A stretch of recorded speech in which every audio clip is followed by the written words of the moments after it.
On today's episode of Gathering the Kings. You always think you build it and they will come.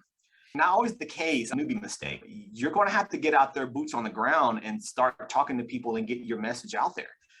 You are listening to Gathering the Kings with Chaz Wolfe, featuring fellow 7, 8, and even 9-figure business owners who have real battle scars from business and life, but have prevailed as the king that they are designed to be. We welcome high-performing entrepreneurs to the stage in order to reveal the real of the real on what it takes to build a successful business today. We dissect the good and bad decisions they've made along the way that give a true and accurate picture of the journey of success and how you too can get there. Through this dialogue, you will learn the value of growing your network and surrounding yourself with power players and kings like today's guest.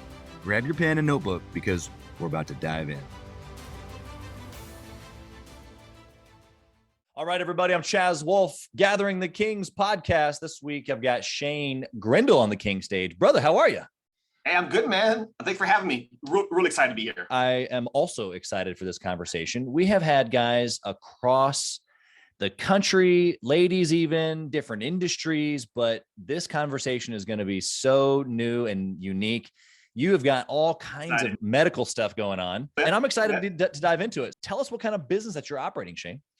Sure. So what I'm running is from the ground up. It's a new thought, a new idea of medicine or healthcare called direct primary care, DPC. So it's a cash-based business. You don't need insurance to come and hang out with me. That's one of the things that I want to make sure that I don't take insurance. It just gets in the way. Yeah. Red tape, I think. And then my goal is to be the one-stop shop. So whatever you're looking for, you can't find it, you probably didn't find me. So interesting. Love it. It's important. So we do IV hydration, we do weight loss, we do chronic disease management, we do family planning. And so all of our visits are not rushed, right? We take our time and we get to know you. Heck, we even know your cat's name. It's beautiful. We know everything. So it's awesome. Happy to start our practice and grow and flourish, man. Excited. It's what I'm hearing you say is that you're my friend. You're the doctor that I can trust, the relationship. That's it, man. That's it. Perfect. That's good. I love it. I want to know, before we dive into the history, because I know you've been doing this for a couple of years and you've obviously had some massive success, but why at this level of having success are you still pushing? Like, why are you still want to go to the new heights? You were just telling me you spoke at an event a couple of weekends ago. Like, why are you still pushing for the next level? It's many things, but for me, it's just to spread the idea of not only entrepreneurship, but also the direct primary care version, because I think this is literally the solution that our healthcare is needing. Yeah. COVID has poked holes into our healthcare system, has it not? Right? 100%. Think about back then when 96% of ICUs were full. Yeah. In Florida. 96%. That's insane. So my goal here is to avoid that, right? Primary prevention is the best prevention. And that's what I want to do, man. And not only that, but to share the entrepreneur spirit. I never thought I would be here. Come on. Yeah. It just seemed like now it's a natural thing for me. I'm just like, wow, this is great. This is fun. This is exciting. It's hard. It's hard. Think about medicine and like business together and then put it into a ball and go over there. And at the end of the day, it's to help the patients. Those patients are my friends that have lost their job. They've lost their health benefits. They're sick and they look to me like, Shane, what do I do? Yeah, you get healthy. And that's what it sounds like what you're helping people do is not only to get healthy, but to stay healthy. Stay healthy. Key. And that's where insurance fails us is that they're reactive and not proactive. I'm very proactive. Like we anticipate things before they even come about. And I get to spend that good quality time with you. And that's important to me. And that relationship, that gets to the key point is people are important. Patients, networks, everything, just people. Yeah. Yeah, I'm thinking about my own primary care example or situations that I have in my brain of when I've gone in and I have to wait in the super sticky, weird waiting room for sometimes a very long time. And I get ushered in by somebody who I've never seen before. All the measurements taken that they've taken. I'm 35. Like my height hasn't changed. My weight, I get it. You got to do it. Fine. But then I get the 10 minutes, the 8 minutes, the 7 minutes with the doctor after waiting another half hour in the room. Yeah. And then in those 7 minutes, he wants to try to be chummy and pretend like he knows the family. And it just has never felt like perfect to me. It's all awkward. Your story is typical, man. Your story is typical. And I dislike that with a passion. Yep. I have a great mentor, great friend, awesome colleague, Dr. Paul Thomas. One of the founding, I guess we'll call him the founding father of DPC. He has this amazing TED Talk that you guys should key in on. It's fantastic. He talks about the Swiss cheese effect. He scoops in and he grabs the sand and it falls between his fingers, right? Yeah. And that's what traditional medicine does, is that problems fall between the cracks. In 8 minutes, what can you and I get done together, truly? And that's the insurance-based world. And that's why I don't do that. It's like our first visit is 45 minutes, and that's just with me. Like, not with, you'll notice how nice our waiting room is, but you're going to spend less time in there than anything.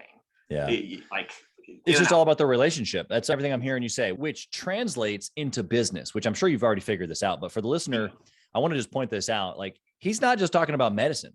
He's talking about the customer experience. He's talking about the person that calls your business and doesn't get through. He's talking about the person that calls or comes to your restaurant and isn't greeted right away. Whatever the scenario is, it's the same thing. It's a level of service that doesn't exist in small business because you're small. You don't have enough people, or you haven't thought about it, or it's running crazy.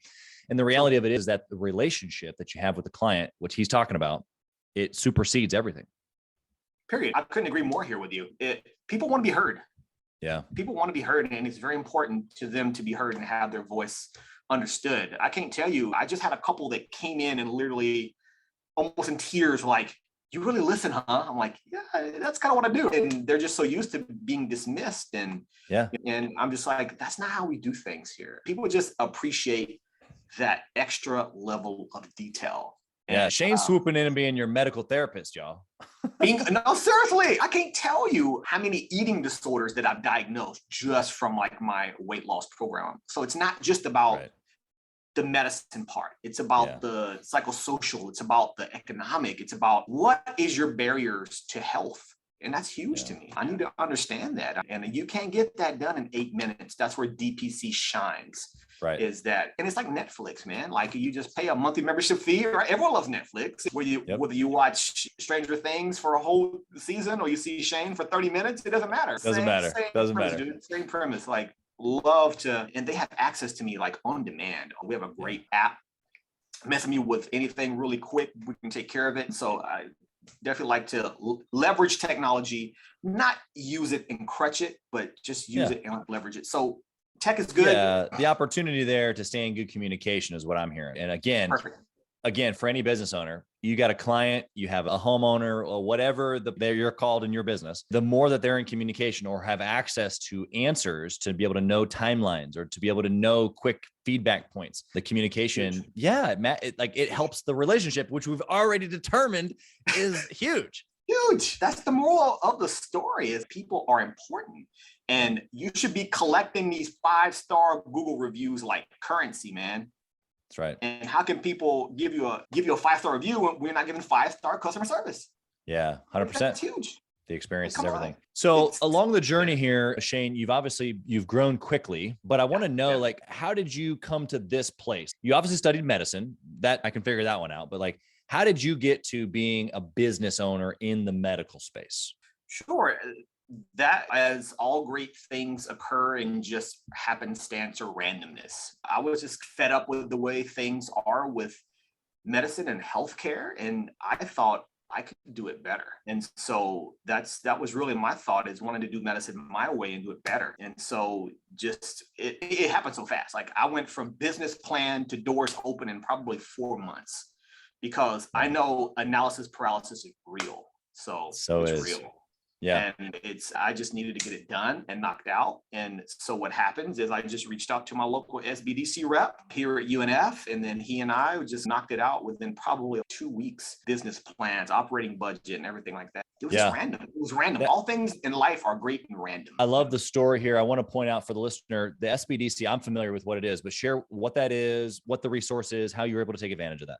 Oh man, stunning. Small Business Development Council. It's state specific. And they are great. It's free. They charge you nothing for this business advice, and it's crucial. Yep. I can't tell you how many times my rep has put me in connection with the right people, the right Yeah. resources, and it costs you nothing. You sit down and you do meetings. It's like having your own like executive board without paying for it. Isn't that great? It's about people. We're going back to that again. People. Yeah. Let that. 100% right. SBDC is in most major cities, and you can look them up. Shane's right. It's free. And they have, usually in order to be a advisor, you have had to have previously owned a business. At least that was the qualification when I was using them many years ago. It still is. So Still is. it still is. So there you go. So you're talking with somebody who has some experience to a degree. And They've so been there, done that.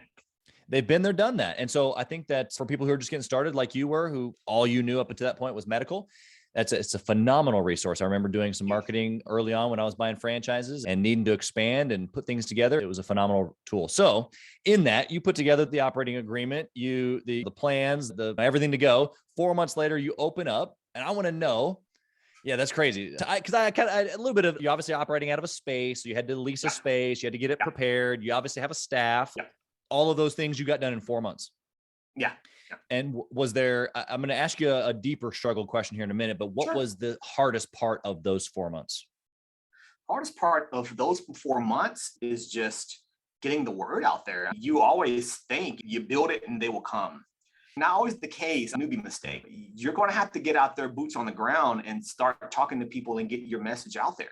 I don't care if that's walking up to the local business and say, hey, I'm a new clinic in town. I'm like your local neighbor. Anything I can help you with, go for it. And come from that genuine space of, I want to help you and your employees.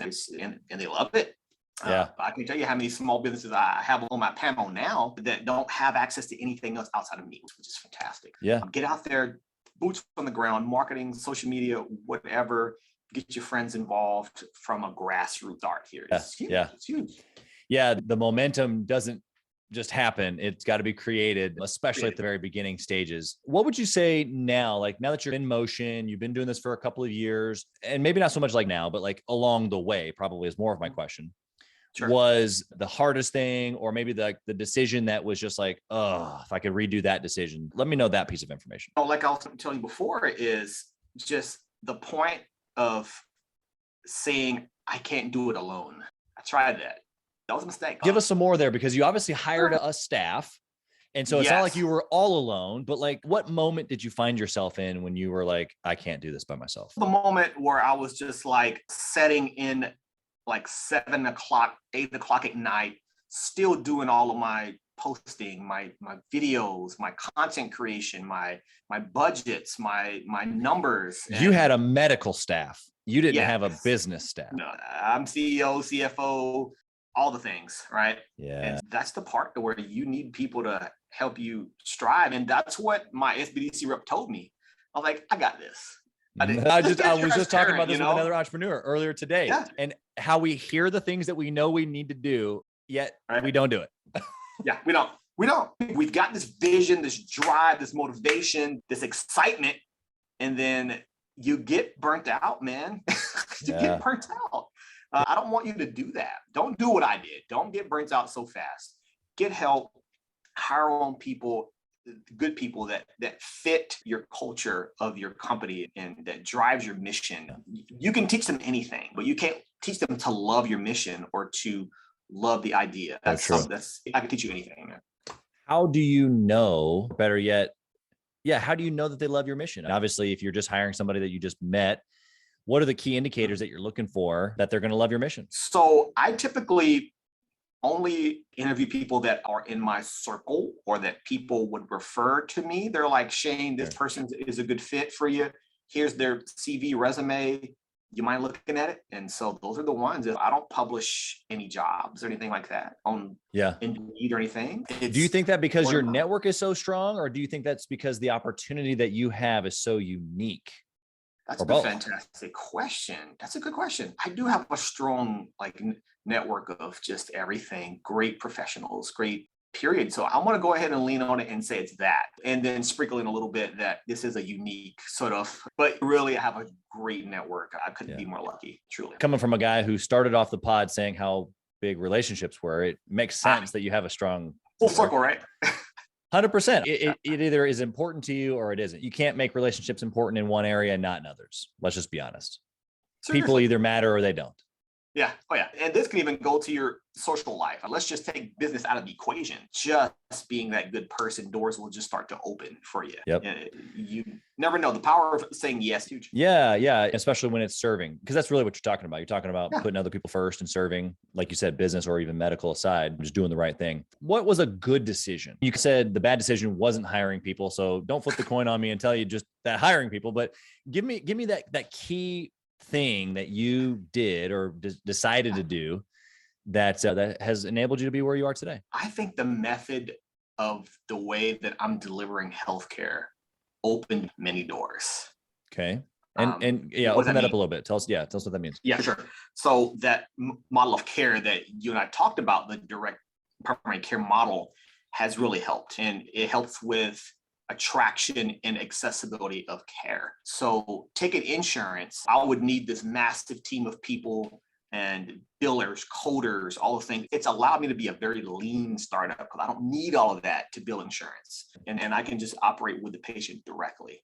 And then the great thing here is that the word of mouth travels. Oh, you won't believe how much time Shane took with me, how much time he addressed all my problems. That's really important. The type of clinic that I'm running is unique. And it's the future. I think it's the future of what healthcare should be. Gone is the way back then where doctors made house calls, man. We're bringing in these leather bags to your front door. Right. Treating you on your bed. That's how it was back then. Returning to the good old days. But what I'm hearing you say, the good decision old is made new again, right? That's right. That's right. Yeah. Yeah. All things come back, they say. Yes. Sometimes it's bell bottoms and other fashions, but this time it's the doctor at your door. Yeah. No.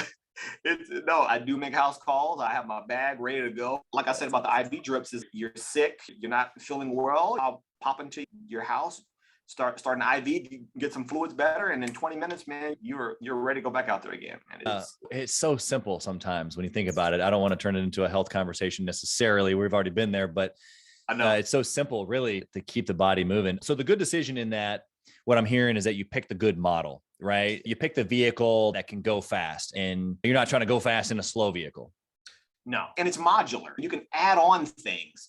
Great thing about this type of cash practice is that I can do things that I'm passionate about. I can do things that drive me in the morning. Yeah. I can do things that fill up my bucket. Sure. 100%. I fill up my bucket here with these things that I like to do. And that's mental health, and that's weight loss. And then these two are my passions in life. Yeah. Being a military veteran myself, I understand the value of mental health and how it's stigmatized and how we need to do a better job of getting to the bottom of it and to treating it. That's the holistic aspect of the care that I give is mental health, physical health. I mean, everything, man. It all comes together. It does. It's a big old pie. And if you got the wrong ingredients, it doesn't taste too sweet. I got an interesting question for you. I asked this on social media, I don't know, probably 3 or 4 months ago, and I'm curious to know your response. What is the difference between mental health and mindset? So the difference there, mindset is like your filter, like how things are filtered through your lens. Okay. You know, everyone's mindset, either you can be the optimist, you can be the pessimist, you can be somewhere in the middle. That's kind of like mindset.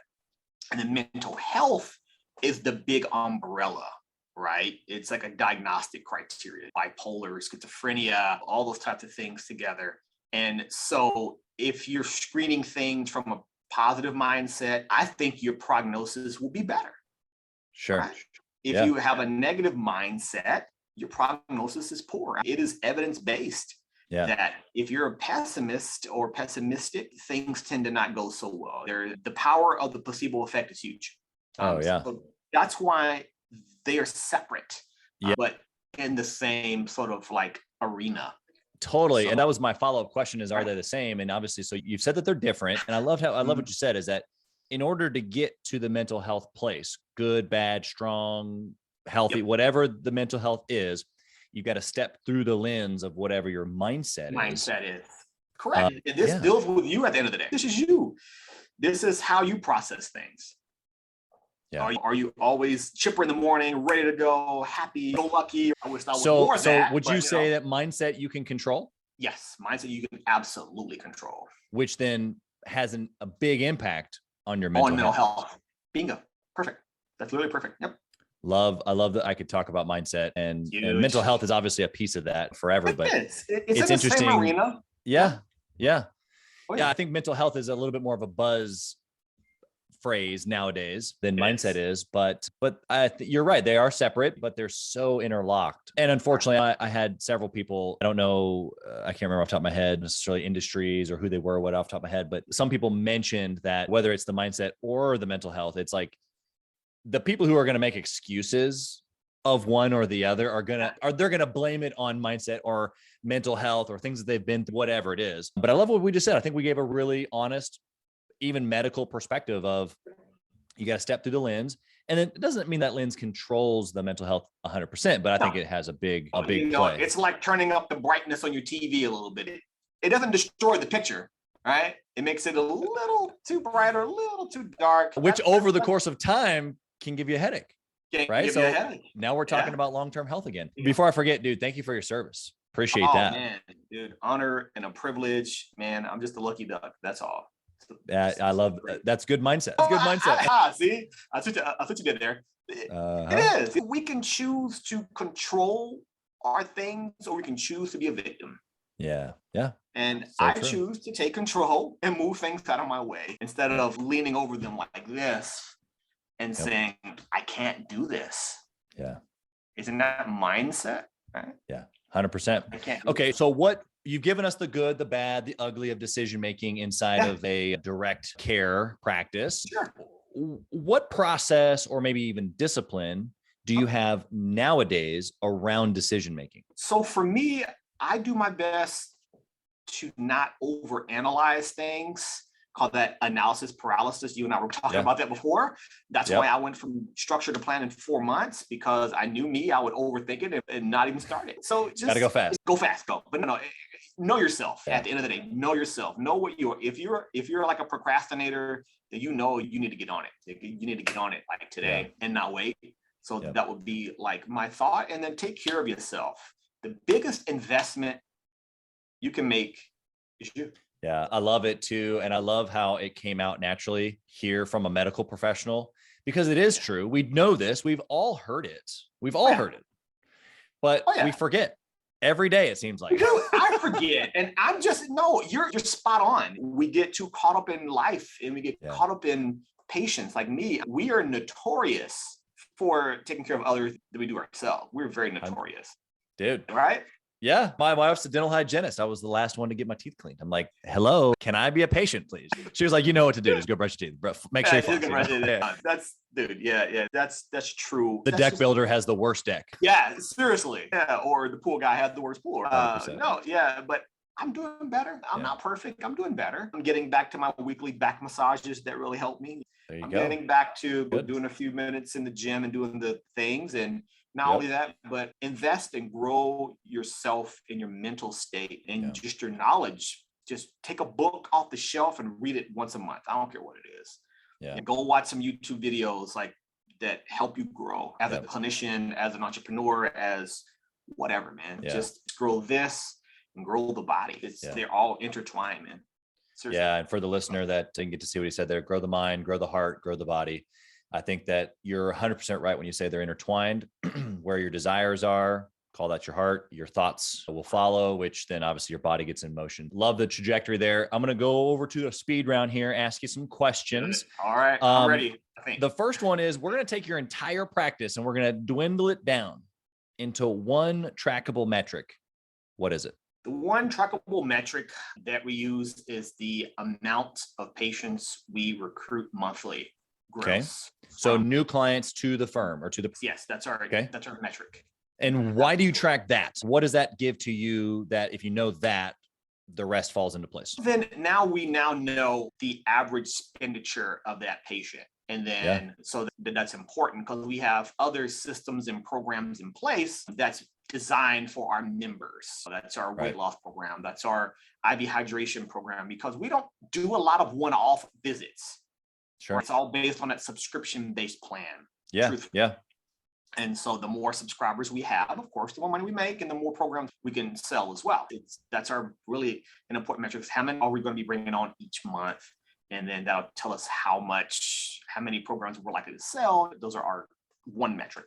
Yep. I love it. Okay. What book, you already mentioned a few suggestions of just reading, but what book would you recommend that a 6-figure business owner read who's trying to grow his or her business? There's not a single book that I would say, but I think there's a couple tried and true books that you should definitely look at.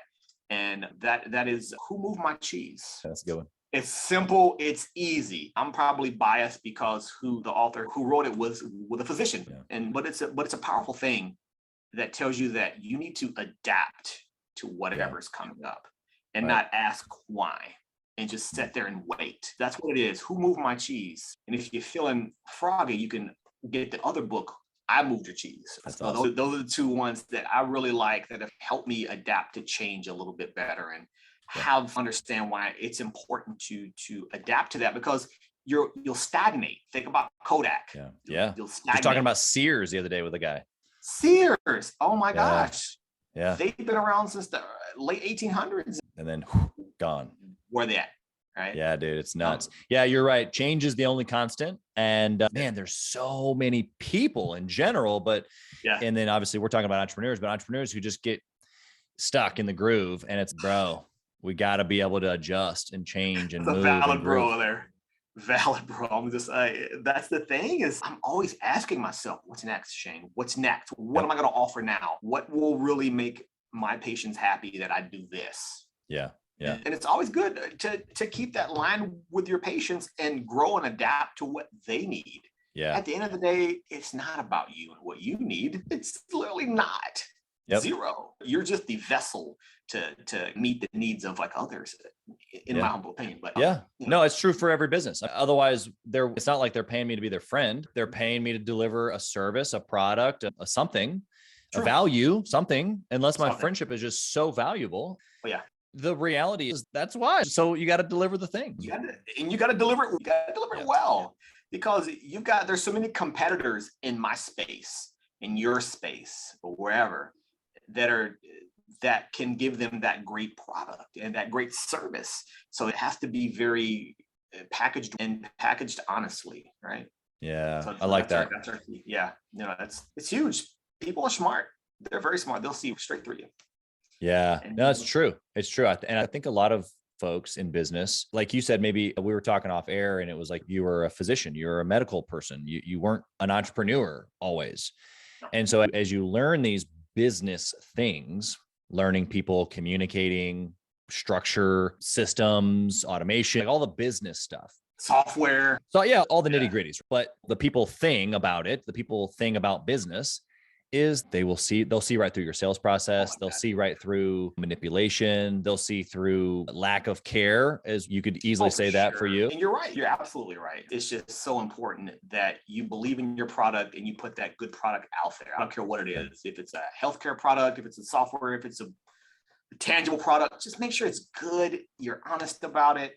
Yeah. And just be good to your customers and they will love you to death. The honesty piece actually goes another step further for me. Even it's like, it should compel you to want to help more people, because I think a lot of entrepreneurs are afraid to really get out there, like really put themselves out there. And it's even scary. Bro. Yeah. You put yourself out there, you get haters. And so the honesty piece is if you're doing it right, it should want to compel you to want to help more people with whatever it is that you're doing. So let that be a little encouragement here. And I always say to my patients, I'm like, if you find a better weight loss program, a more comprehensive weight loss program, I'll pay for it. Oh, that's good. It's just that good. I'm just like, I'll pay for it. Yeah. We've had great success, like excited, super. Yeah. The people, especially like you said, people are just smart. And that's why if you want to categorize the buyer today, they're smarter. They've got more information. They're savvy. And so it's like, what can you be other than honest? Otherwise you're going to get found out. That's the way I think. You'd be very surprised, right? Yeah, exactly. Okay. If you only had 1 hour, Shane, each week, 1 hour a week. All right.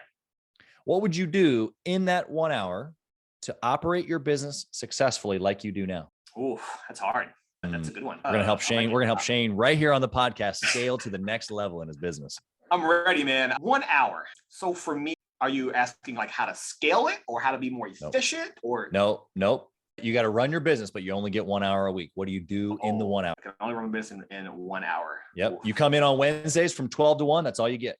I like it. I guess I would have to move to telemedicine, and that's okay. We use that anyway. But no, I would most certainly take that 1 hour and just look at our metrics, look at our patients' review scores, look at their outcomes, and then look at just data and sit down and see where it is we can improve on, because it's just about continual improvement and growing our product. So that's a short time, an hour, but man, that's what I got to do. Right? Yep, Exactly. To look at those metrics and look at those patient outcomes, and then look at how many patients we're bringing in that month and see how it looks like to our last month, and sit down and say, hey, what can we do better in that 1 hour? Yep. I love it. Okay.